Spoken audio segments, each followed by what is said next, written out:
Martin might be considered one of the finest sitcoms of the 90s because of its outstanding cast and amusing roles played by Martin Lawrence. Stop the madness! During Martin's last season, cracks began to appear, forcing one cast member to depart from the show and another to almost land her own TV show. Oh my goodness. Nevertheless, today's video isn't about Martin, but it's about the spinoff that almost happened. Before we get started in today's video, let's be sure to leave a like on today's video, subscribe to the channel, and push that notification bell to be sure you won't miss out on any more uploads. Now without further ado, let's cue that intro.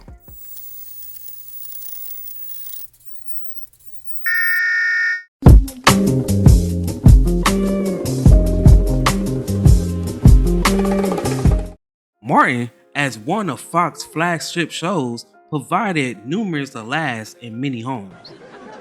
I'm scared.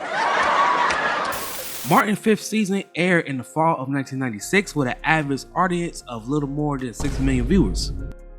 It doesn't seem so awful until you consider that the show once averaged 11 million viewers. Oh my goodness. Martin was still bringing in big numbers until around the 4th season. Personally, I can binge watch Martin from season 1 to season 5 and laugh like it's my first time seeing it. The network showing the show on different nights, such as Thursdays, Saturdays, and Sundays, had caused the show ratings to plummet significantly, leaving fans wondering when new episodes will air. During the 5th season, tensions between Martin and co-star Tisha Campbell began to boil. Campbell left the show due to disorderly conduct and had launched a lawsuit against Martin and the show producers. You know, right before Tisha left the set because she had to. It got to that point. Now that Campbell is gone, the writers of the show were scrambling to explain to the audience why Gina is missing or why she is constantly kept off screen with Martin. It all started in the episode Going Overboard, where Martin, Pam, Cole, and Tommy went on a cruise and Gina had missed the boat. That is Gina. What? Gina, kick off the pumps. Run, baby. With Campbell gone, producers turned their attention to the supporting cast, which included Pamela James, Gina's best friend, a constant stick in Martin's back. As season 5 progressed, more episodes began to focus on Pam. In fact, they wrote an entire episode dedicated around Pam. During his 5th season, Martin aired a retroactive backdoor pilot. What exactly is a retroactive backdoor pilot? Basically, it's a technique for television to introduce a new show within a normal episode of a series. For an example, the Girlfriends episode that introduced us to the characters of the game. Oh, there he is! Derwin Davis, wide receiver. My baby's first professional game. The episode in question is Going for Mine. This isn't just any average episode, as it may appear, but it's the pilot to a potential Pam spinoff. Despite the show's low ratings, network executives and producers wanted to develop a Martin spinoff, and Pam was the obvious choice. I'm sure you're wondering why Pam. Pam was a fan favorite on the show back in the early 90s, so it only seemed logical to create a show focused on the most popular character after Martin and Gina. The episode opened up with Pam learning that she had been fired from her long-time job. She eventually spends the rest of the episode trying to get the opening A&R position at Keep It Real Records. Pam saw an opportunity when she discovered that her assistant, Dante, could sing, which was played by Tyrese Gibson. By the end of the episode, Pam landed the A&R job, and we was left in hopes to wonder what's to come. The show was set to have a supporting cast of Dondre Whitfield, Genevieve Oy, Anthony Johnson, Phil Morris, and possibly Tyrese.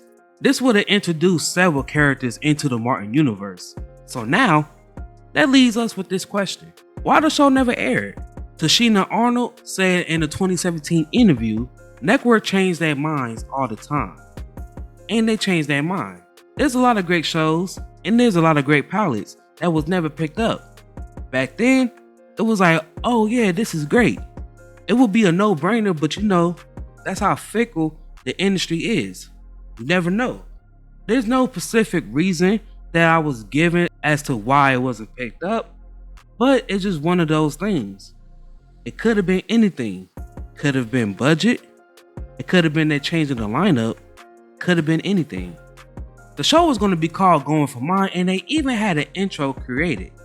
Now I will warn you, this video is very quite grainy, but it really goes to show how serious they was about launching this show. I can't wait to get you. I got so much work to do. Work. Got work to do. So much work to do. I got work, baby. I got job, baby. Can't wait to get home to you. I got so much work to do. Yeah. Tashina made her way back into many people's homes with guest appearances and roles on television series such as The Jamie Foxx Show, Pacific Blue, The Norm Show, and 101, to mention a few. She finally landed a lead role which she desired in 2005 when she would portray Rochelle in Everybody Hates Chris. Despite how things may seem, Tashina did reunite on screen with Martin in films like Big Mama House and The Route Hogs. What are your thoughts? Would you watch a Pam spinoff? Let me know in the comments below. If you like what you saw, then don't forget to leave a like on the video, subscribe to the channel, and push that notification bell to stay up to date. And until then, I'll see you on the next one.